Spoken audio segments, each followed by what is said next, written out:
नमस्कार साथियों, स्वागत है आप सभी का एक बार फिर से अपने YouTube channel DC geography classes में।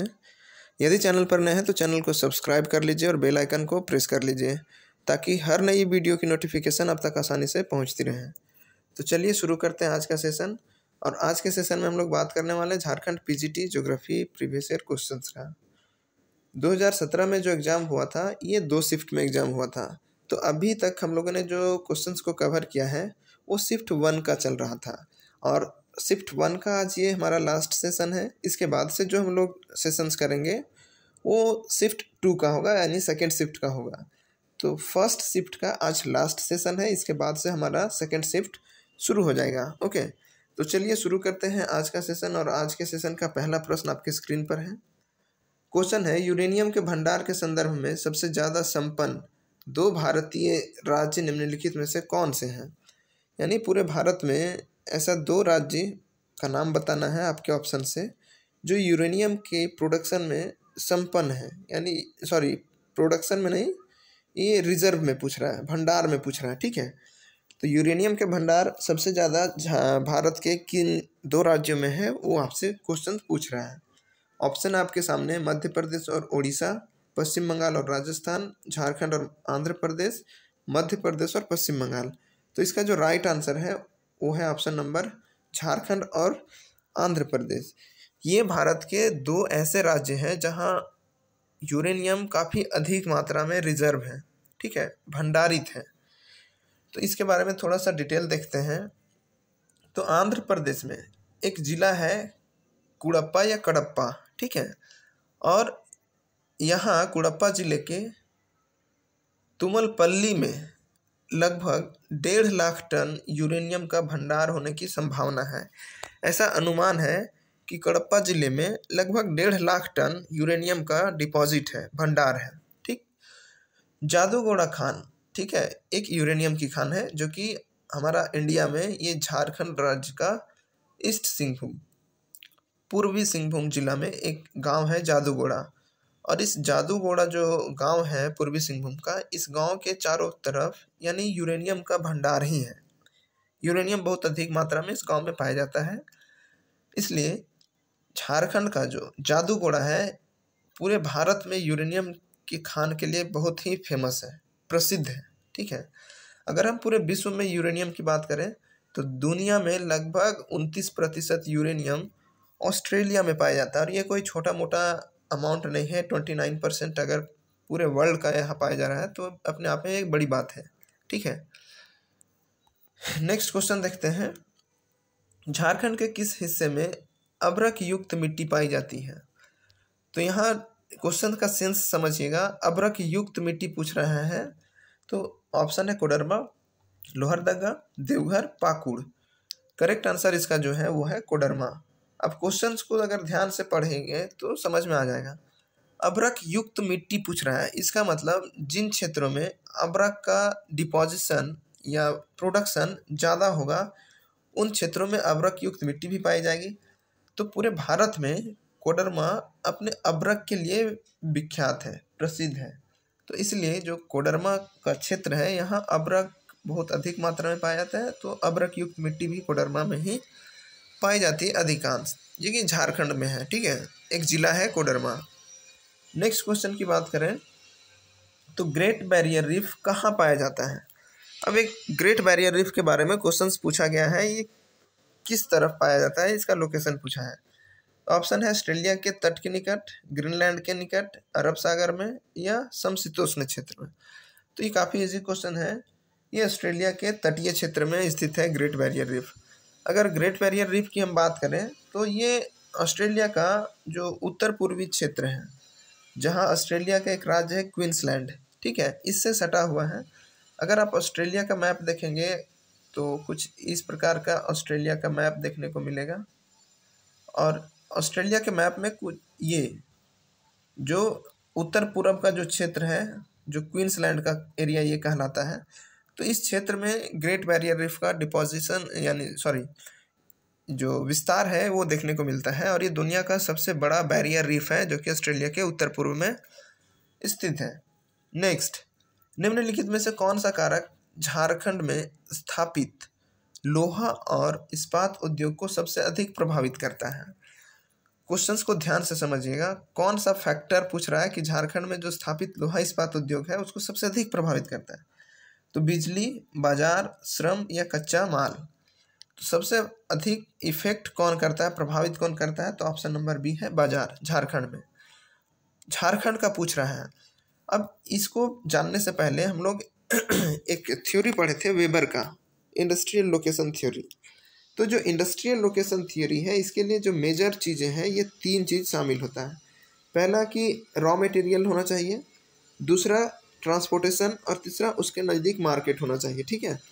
और इन तीनों क्षेत्र से जहाँ नज़दीक पड़े वो क्षेत्र में उद्योग हम स्थापित कर सकते हैं, जहाँ से ना तो हमारा रॉ मटेरियल अधिक दूर पड़े, ना तो हमारा ट्रांसपोर्टेशन का जो व्यवस्था है वो दूर पड़े, जैसे पोर्ट हो गया, बंदरगाह जिसको हम लोग कहते हैं, रेलवे लाइन हो गया, फिर रोडवेज हो गया, वहाँ से नज़दीक होना चाहिए, यहाँ से मार्केट भी नज़दीक होना चाहिए।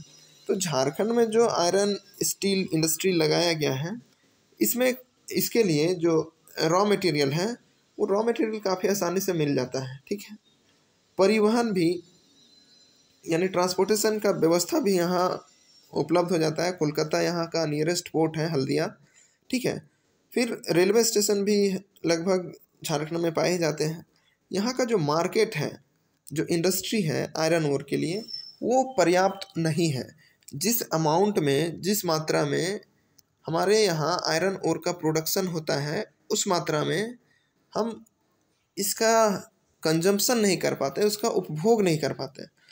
तो मार्केट एक बड़ी समस्या है और एक मेजर फैक्टर है जो इन्फ्लुएंस करता है झारखंड में आयरन स्टील इंडस्ट्री है उसको। तो इस क्वेश्चन में जो करेक्ट आंसर है वो ऑप्शन नंबर बी था, यानी बाजार। ओके, नेक्स्ट हम क्वेश्चन की बात करें तो प्लेट टेक्टोनिक सिद्धांत किसने दिया है? काफ़ी क्वेश्चन इजी है। अब प्लेट टेक्टोनिक सिद्धांत की जब बात करते हैं तो हम लोग तुरंत ढूंढते हैं हैरी हेस की। अब क्वेश्चन में हैरी हेस नहीं है, तब क्या करेंगे?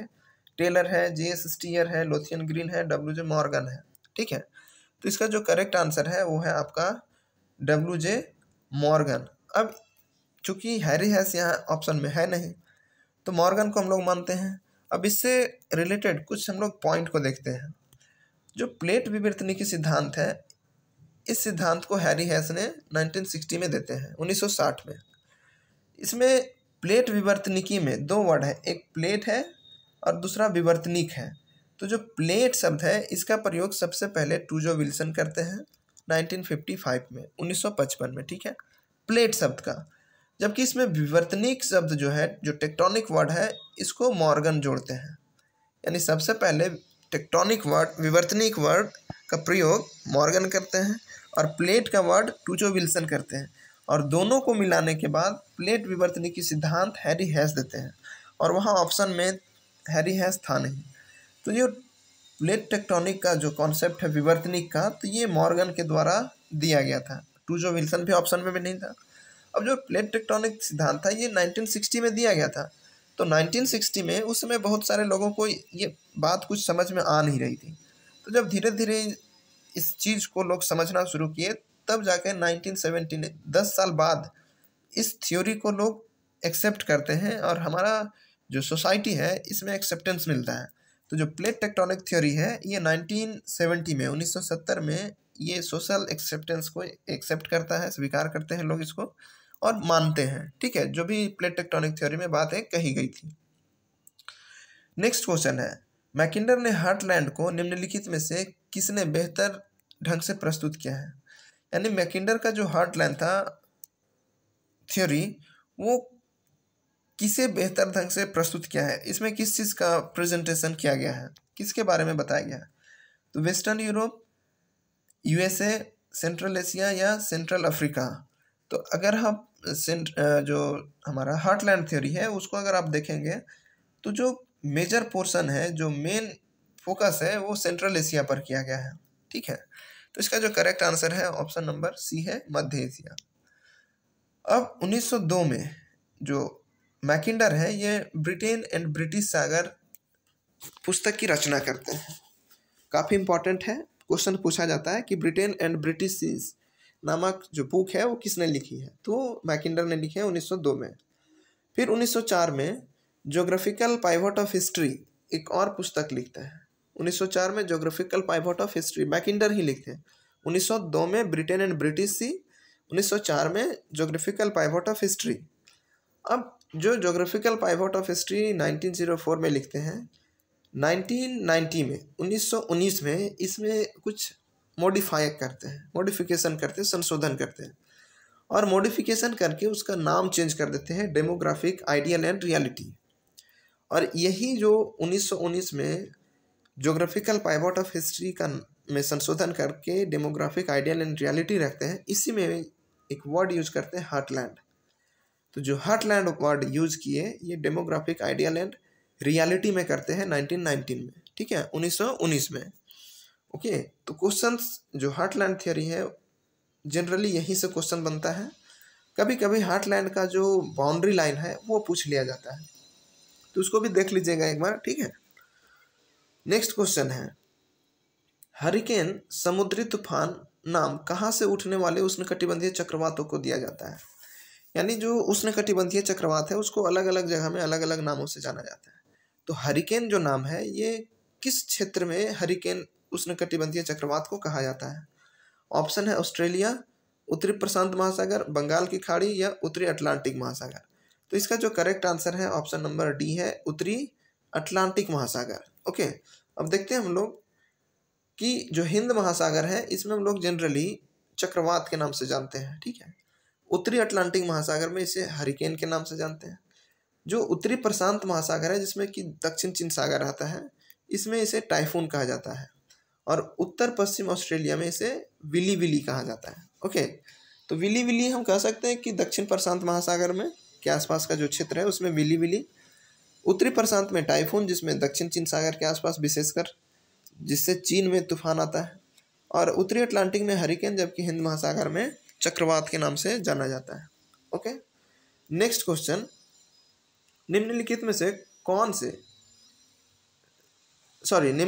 से कौन दुनिया के जैव विविधता हॉटस्पॉट में से नहीं है, एक नहीं है।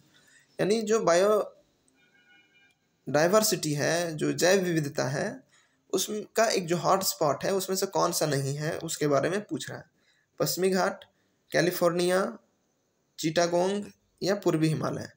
तो जब आप बायोलॉजिकल हॉटस्पॉट के बारे में जब आप जानना चाहेंगे, जब सर्च करेंगे कहीं या बुक में देखेंगे, तो ये एक ऐसा रीजन होता है जहाँ पर जो नेचुरल वेजिटेशन होता है इसका वैरायटी बहुत अधिक होता है, वेरिएशन बहुत अधिक होता है। और यहाँ वेरिएशन अधिक होने के कारण जो बायोडाइवर्सिटी है वो भी बहुत अधिक मात्रा में पाई जाती है। तो जिन क्षेत्रों में अत्यधिक बायोडाइवर्सिटी पाई जाती है उन क्षेत्रों को हॉट स्पॉट के नाम से जाना जाता है। ओके, अब हम इसके बारे में कुछ जानते हैं। तो जो जैव विविधता हॉट स्पॉट वर्ड था, ठीक है, इस वर्ड को सबसे पहले नॉर्मन मायर्स ने दिया था 1988 में। क्वेश्चन यहाँ से बनता है, जैव विविधता हॉट स्पॉट शब्द किसने दिया था। तो नॉर्मन मायर कब दिए थे, तो 1988 ईस्वी में, 1988 में। अभी तक वर्ल्ड में टोटल 36 बायोडाइवर्सिटी समृद्ध क्षेत्र है, यानी ऐसा क्षेत्र जो बायोडाइवर्सिटी के पॉइंट ऑफ व्यू से काफ़ी रिच है। तो ऐसे अभी तक 36 का आइडेंटिफिकेशन किया गया है जिन्हें हॉटस्पॉट के रूप में दर्जा दिया गया है। यानी इतनी डाइवर्सिटी है कि ये बहुत प्रचुर मात्रा में यहाँ विविधता पाई जाती है जीवों में, इसलिए इसे हॉटस्पॉट का नाम दिया गया। जिसमें जो महत्वपूर्ण है वो अमेरिका का कैलिफोर्निया वनस्पतिक प्रांत है, यानी कैलिफोर्निया में जो फॉरेस्ट पाए जाते हैं वो। दक्षिण एशिया में देखें तो हिमालय पर्वत है और इसमें भी पूर्वी हिमालय शामिल है। जबकि बांग्लादेश और म्यांमार के सीमा पर एक पहाड़ी है चिटागोंग की पहाड़ी, ये उसमें शामिल नहीं है, ठीक है। और ये जो चिटागोंग की पहाड़ी है ये बांग्लादेश का एकमात्र ऐसा क्षेत्र है जहाँ मूल रूप से बौद्ध और हिंदू धर्म के लोग बहुसंख्यक रूप में निवास करते हैं। ओके, तो इसका जो ऑप्शन था चिटागोंग की पहाड़ियाँ जो कि बांग्लादेश और म्यांमार की सीमा पर स्थित है, वो जैव विविधता के लिए हॉटस्पॉट के रूप में चिन्हित नहीं किया गया है। नेक्स्ट क्वेश्चन, पानी के नीचे की पर्वत पृष्ठ रिज जिसे कहा जाता है, लोमनोसोव रिज किस महासागर को विभाजित करती है। यानी जो लोमनोसोव रिज है, जो कटक है, पानी के अंदर जो रिज पाया जाता है जैसे मिड अटलांटिक रिज है, तो ये किस महासागर को विभाजित करती है? तो इसका जो करेक्ट आंसर है ऑप्शन नंबर बी है, आर्कटिक महासागर को। तो जो लोमनोसोव कटक है, ठीक है, ये आर्कटिक महासागर में स्थित है और ये आर्कटिक महासागर को दो भागों में विभाजित करती है, अलग करती है। लोमनोसोव कटक याद रखिएगा, आर्कटिक महासागर में। नेक्स्ट क्वेश्चन है, उच्च कुलीन वर्ग यानी जेंड्रिफिकेशन में निम्नलिखित में से क्या शामिल है? तो जब जेंड्रिफिकेशन की बात करते हैं, इसमें हाई क्लास रेसिडेंशियल को शामिल किया जाता है, तो उसमें क्या शामिल है? तो इसमें पुराने, बीच में स्थित, निम्न आय मोहल्लों में आवासों का नवीनीकरण, यानी जेंड्रिफिकेशन जब होता है तो जो निम्न वर्ग के लोग हैं इसकी स्थिति में लगातार सुधार होता है, इम्प्रूवमेंट होता है और इनके आवासों को नवीनीकृत किया जाता है, फिर से रिकंस्ट्रक्ट किया जाता है। ओके, तो जेंड्रिफिकेशन में यही है कि जो पुराना है, जो बीच में न शहर में है न गांव में है, तो उसको फिर से रिकंस्ट्रक्ट किया जाता है, ये जेंड्रिफिकेशन के अंतर्गत आता है। नेक्स्ट क्वेश्चन की बात करें तो रोजगार के संबंध में विविधीकरण निम्नलिखित कथनों में से किसके द्वारा बेहतर ढंग से प्रस्तुत किया गया है? विविधीकरण, तो एक क्षेत्र में केंद्रित एक उद्योग का रोजगार, एक उद्योग में केंद्रित एक क्षेत्र में रोजगार, अनेक उद्योगों में फैले एक क्षेत्र में रोजगार, या अनेक क्षेत्रों में वितरित किसी उद्योग का रोजगार। तो इसका जो करेक्ट आंसर है ऑप्शन नंबर सी है, यानी अनेक उद्योगों में फैले एक क्षेत्र में रोजगार। अनेक उद्योग में, अलग अलग इंडस्ट्री में फैला एक क्षेत्र में रोजगार, यानी एक ही एरिया में और इंडस्ट्रीज का अलग अलग हो, तो ये क्या कहलाता है? विविधीकरण, यानी इसको हम लोग कह सकते हैं कि जो डाइवर्सिफिकेशन कहते हैं। ओके, तो ऑप्शन नंबर सी इसका राइट आंसर है। नेक्स्ट क्वेश्चन है, निम्नलिखित में से कौन सा कारक जनसंख्या परिवर्तन के लिए जिम्मेवार है? यानी जो पॉपुलेशन का डेमोग्राफी चेंज हो रहा है उसके लिए सबसे ज़्यादा रिस्पॉन्सिबल फैक्टर कौन सा है? स्थानांतरण है, स्थानांतरण और प्राकृतिक विकास है, प्राकृतिक विकास है, या साक्षरता दर है? तो इसमें सारा पॉइंट लगभग ठीक ठाक है, लेकिन जो सबसे सटीक है वो है स्थानांतरण और प्राकृतिक विकास। स्थानांतरण का मतलब क्या होता है? जिसको हम लोग माइग्रेशन कहते हैं। कोई एरिया में, कोई एक क्षेत्र से लोग दूसरे क्षेत्र में मूव करते हैं अपने अच्छे रोजगार के अवसर के लिए, अच्छे लिविंग जो स्टैंडर्ड है उसके लिए, अच्छी मेडिकल फैसिलिटी के लिए, तो ये माइग्रेशन हुआ। और प्राकृतिक विकास यानी जो हमारा बर्थ रेट है और जो डेथ रेट है, इसके बाद जो हमारा रिमेनिंग पॉपुलेशन बचता है जिससे नेचुरल ग्रोथ हो रहा है, तो जो डेमोग्राफी यानी जो हमारा माइग्रेशन से और जो नेचुरल डेवलपमेंट से जो जनसंख्या बढ़ रहा है, ये हमारा जनसंख्या परिवर्तन के लिए ज़्यादा रिस्पॉन्सिबल है, ज़्यादा जिम्मेवार है। तो ऑप्शन बी इसका राइट आंसर होगा। ओके, निम्नलिखित तटों में से किसमें उत्तर पूर्व मानसून से वर्षा होती है? काफ़ी इजी क्वेश्चन है। गुजरात तट, कोरोमंडल तट, कोंकण तट, मालाबार तट। तो इसका जो राइट आंसर है वो है कोरोमंडल तट। जब अब कोरोमंडल तट से की बात आ ही गई है तो यहाँ से भी क्वेश्चंस पूछा जाता है कि कोरोमंडल तट का विस्तार किस क्षेत्र में है? तो ये पूर्वी जो हमारा भारत का जो हम अगर देखें तो जो पूर्वी घाट और पश्चिमी घाट होता है, तो ये पूर्वी घाट में आप देखेंगे तो गोदावरी नदी से लेके कावेरी नदी के बीच का जो तटीय मैदान है ये कोरोमंडल तट कहलाता है। ठीक है, और यहाँ पूछ रहा है उत्तर पूर्वी मानसून यानी नॉर्थ से और फिर पूरब से, तो ये कोरोमंडल तट ही में ही इससे बारिश होती है। ऑप्शन है यहाँ गुजरात तट। तो गुजरात में एक जगह है कच्छ और इसके नीचे एक जगह है दमन दीव। तो ये गुजरात और दमन के बीच जो तटीय मैदान है ये काठियावाड़ तटीय मैदान कहलाता है। दमन से हम आगे पहुंचेंगे गोवा के बीच, तो दमन और गोवा के बीच कोंकण तटीय मैदान है। ठीक, अब गोवा से अगर हम मैंगलोर के बीच जाते हैं तो गोवा से मैंगलोर के बीच जो है वो कन्नड़ जो तटीय मैदान है वो, और मैंगलोर से कन्याकुमारी के बीच हमारा मालाबार तट है। ओके, तो यहाँ से भी क्वेश्चंस पूछा जाता है। आई होप कि आपको समझ में आया होगा। तो ये जो 130 जो क्वेश्चंस हुआ था एग्जाम में वो हुआ था 150, यानी 150 क्वेश्चन हुए थे। अब 150 क्वेश्चंस में से हम 137 यानी 137 क्वेश्चंस को किए हैं, क्योंकि इसके आगे जो क्वेश्चंस थे वो क्लियर नहीं थे, विजिबल नहीं थे, जिसके कारण उसको हमने टाइप नहीं कर पाया। ओके, तो 137 क्वेश्चंस को ही इसमें करेंगे। बाकी हम लोग अगला जो सेकेंड शिफ्ट का क्वेश्चंस है वो काफ़ी क्लियर है, तो उसमें हम लोग पूरे 150 क्वेश्चंस को करेंगे और फिर देखेंगे कि बहुत आइडिया आपको मिल जाएगा कि जो क्वेश्चंस का पैटर्न है वो फर्स्ट शिफ्ट और सेकेंड शिफ्ट में जब कंपैरिजन करेंगे, जब देखेंगे तो समझ में आ जाएगा कि क्वेश्चंस का लेवल फर्स्ट शिफ्ट में हार्ड था या फिर सेकेंड शिफ्ट में हार्ड था। ठीक है, तो यही था हमारा फर्स्ट शिफ्ट का क्वेश्चन। आई होप कि सेशन आपको अच्छा लगा होगा। अगर आप पूरा फर्स्ट शिफ्ट का अगर क्वेश्चंस नहीं देखें तो इसके लिए अलग से प्लेलिस्ट बना दिया गया है झारखंड पीजीटी ज्योग्राफी के नाम से। आप सारे क्वेश्चंस को जरूर देखिए, छोटा छोटा वीडियो है, एक दिन में आप 4-5 वीडियो देख सकते हैं। 18 मिनट 20 मिनट का है, इससे ज़्यादा का वीडियो नहीं है। ठीक है, तो नेक्स्ट जो हम लोग कवर करेंगे उसमें हम लोग सेकेंड शिफ्ट को भी कवर करेंगे और कुछ कार्टोग्राफी का क्वेश्चंस भी है जो नेट में पूछा गया है, तो उसको इकट्ठा हम लोग सोच रहे हैं कि पीजीटी के पॉइंट ऑफ व्यू से कुछ नेट का भी क्वेश्चंस अगर प्रैक्टिस कर लेते हैं तो हमारे एग्जाम के पॉइंट ऑफ व्यू से काफ़ी इंपॉर्टेंट होगा। तो 50-50 क्वेश्चंस को हम लोग उसमें भी करेंगे, तो वो भी अभी तैयार हो रहा है, तो जैसे ही वो कंप्लीट होगा हम उसको आप लोगों के सामने लेकर आएंगे। अगर हमारा टेलीग्राम चैनल से नहीं जुड़े हैं तो आप टेलीग्राम चैनल को ज्वाइन कर लीजिए, डिस्क्रिप्शन बॉक्स में लिंक दिया हुआ है। तो चलिए मिलते हैं फिर से अगले सेशन में, तब तक के लिए धन्यवाद।